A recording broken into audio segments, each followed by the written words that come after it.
Alrighty, we got the thumbs up that we are recording and live streaming. So, welcome to 4 September special meeting of the BOCC. It is 2:05. Emily, could you call the roll, please? Commissioner Thayer? Here. Commissioner Richardson? Here. Commissioner Schroeder? Here. Alrighty, we have a quorum. First item we have is to approve the agenda for today. Mr. Chairman, I move that we approve the agenda as presented. Second.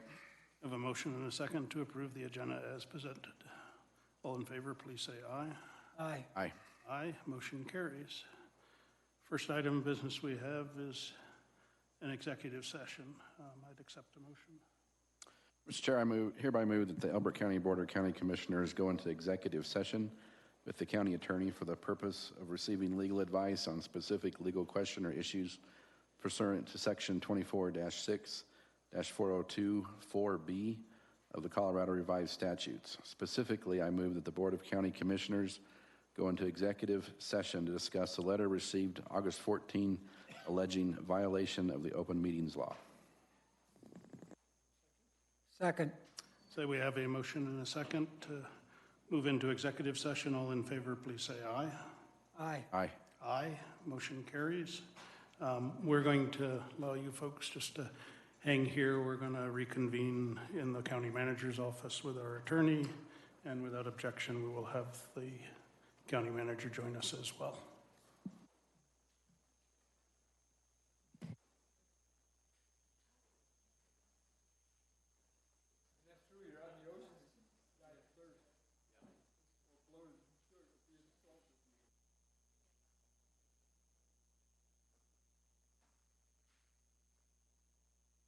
All righty. Thanks for waiting for us. The time is now 3:08, and the Board of County Commissioners has now come back and out of executive session. The participants in the executive session were myself, Commissioner Richardson, Commissioner Schroeder, Commissioner Thayer, County Attorney Brett Greer, and County Manager Sean Fletcher. The board took no formal action in contravention of Section 24-6-4024 of the Colorado Revised Statutes, and no adoption of any proposed policy, positions, resolution, rule, or regulation took place. For the record, if anybody who participated in the executive session believes that any substantial discussion of any matters not included in the motion to go into executive session occurred during this session, or that any improper action occurred during the executive session in violation of the Colorado Open Meetings Law, I would ask that you state your concerns for the record. Seeing none, the next agenda item is to discuss and take possible action on the matter of the letter that we received alleging violations of the Colorado Open Meetings Law. One of the items that we did discuss in there was the considering a potential conflict of interest with our county attorney, since his contract is one of the two that are at issue here. We remain confident in his ability to provide impartial advice at this time on the matter, and I believe that was in agreement. If for some reason this was to proceed further, then we may leave ourselves open to perhaps contracting outside advice on this, but not at this time. Said we reviewed the letter that provides an outline of the actions we've taken up through till today regarding the extension of the contracts for our county manager and our county attorney. There's some things in here that we agree with, some things that we don't, but what to me is very clear is in getting to this point, clearly the procedures we used to move forward with the extension of the contracts this year were viewed to have been done in a manner that wasn't completely open and transparent, and that's something that we've been committed to since I took office. I know Grant as well, and Dallas certainly the whole time I've known him, has wanted everybody to know what we're doing, why we're doing it, and doing it within the boundaries of statute. So I do think there's some things that we certainly could have done better, and I think there's some things that we should probably codify in policy or procedure moving forward to make sure that there is no question on either side of the table from the public or ourselves or those that are being contracted what the procedures should be, and do so in a manner that is probably is by the strictest interpretation of the open meetings law. Like to add anything else? I agree with what you had said there. Do have some objections to some things in the letter about a violation. However, if there were any errors that were made, not admitting that there was, but the letter certainly accuses us of such, I believe that the ratification of the subsequent meeting of those letters goes a long way to remedying that situation. And I appreciate your comments on transparency. The letter definitely accuses of intent not to be transparent, which is not the case. And I would be open to anything that would help with that more full transparency, a policy or some sort. Certainly works for me. Yeah, I do. I'm a little concerned with the proposed actions in the letter of rescinding contracts that are in place that contain clauses that require a payout if the contract is ended without cause by the person that it was contracted, is potentially very expensive to our county and our taxpayers. So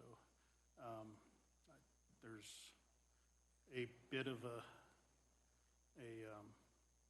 concern in my mind there, but I do think that, again, going forward, if the strictest interpretation and the most transparent method procedurally, I believe, would be to set forth in policy that prior to the date where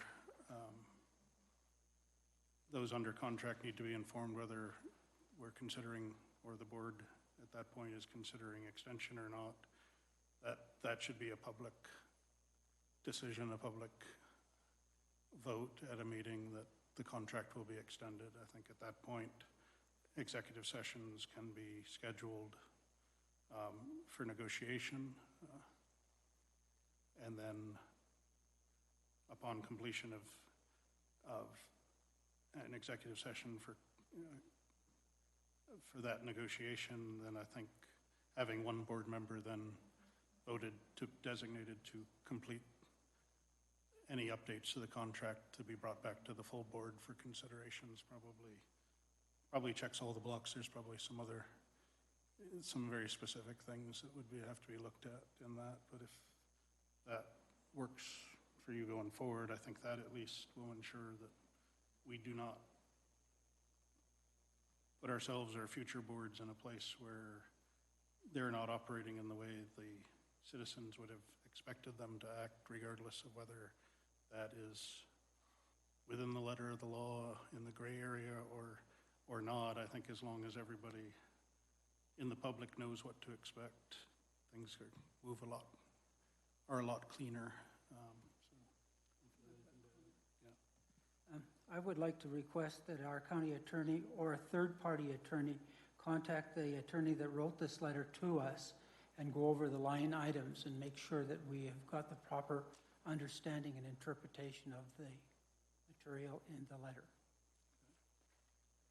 Yeah, I agree with that too. But going back to the written policy, as the verbiage in there, I think probably also needs to include when and if we have candidates in these contracted positions as well, that the same procedure is followed, not just on contract extensions. Okay, now that makes sense.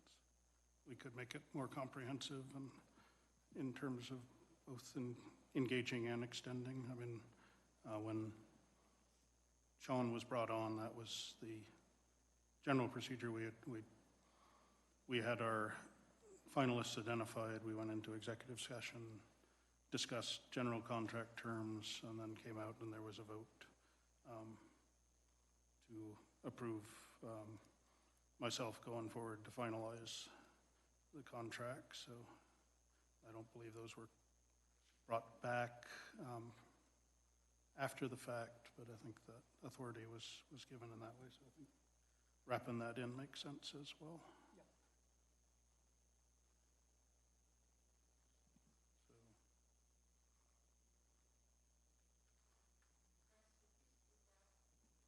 Oh, all right. Well, sorry, it's loud in my in my ears.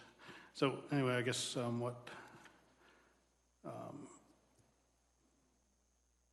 Grant had suggested was that we have our attorney, and I think there's no reason to look for an outside attorney to rediscuss what we discussed here, but to have Bart reach out and contact I think it was Mr. Zansberg that signed this, to kind of walk through the letter, what our proposals are, and see what that response is.